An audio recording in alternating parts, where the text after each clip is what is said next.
আসসালামু আলাইকুম প্রিয় শিক্ষার্থীবৃন্দ, আশা করি সবাই ভালো আছো। প্রিয় শিক্ষার্থীবৃন্দ, আজকে অনার্স তৃতীয় বর্ষের রাষ্ট্রবিজ্ঞান বিভাগের আন্তর্জাতিক রাজনীতি মূলনীতি এই সাবজেক্টের পরীক্ষা অনুষ্ঠিত হয়েছে। আলহামদুলিল্লাহ, আমার সাজেশন থেকে 130% কমন পড়ছে। প্রিয় শিক্ষার্থীবৃন্দ, তোমরা যারা আমার সাজেশনটা নিয়েছো, আশা করি সবার পরীক্ষাই ভালো হয়েছে। আমার সাজেশন থেকে ক বিভাগে 10টা কমন পড়ছে, 12টা থেকে 10টাই আসছে। খ বিভাগে 6টা কমন পড়ছে, আর গ বিভাগে 7টা কমন আসছে আলহামদুলিল্লাহ। তো ওভারঅল সব মিলিয়ে 130% কমন পড়ছে রাষ্ট্রবিজ্ঞানে।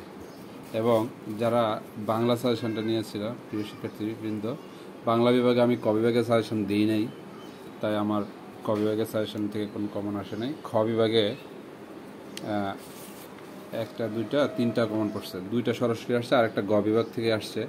তো 3টা আসছে খ বিভাগে, আর গ বিভাগে 5টা কমন পড়ছে হুবহুব, এবং খ বিভাগ থেকে আবার গ বিভাগে 2টা প্রশ্ন এসে পড়ছে। এই জন্য আসলে খ বিভাগে একটু কমন পড়ছে। তো যাই হোক, 5টা এবং 3টা 8টা কমন পড়ছে। ওভারঅল আমার সাজেশন থেকে 88% কমন আসছে, অর্থাৎ 70-এর মধ্যে 88% কমন পড়ছে আমার সাজেশন থেকে।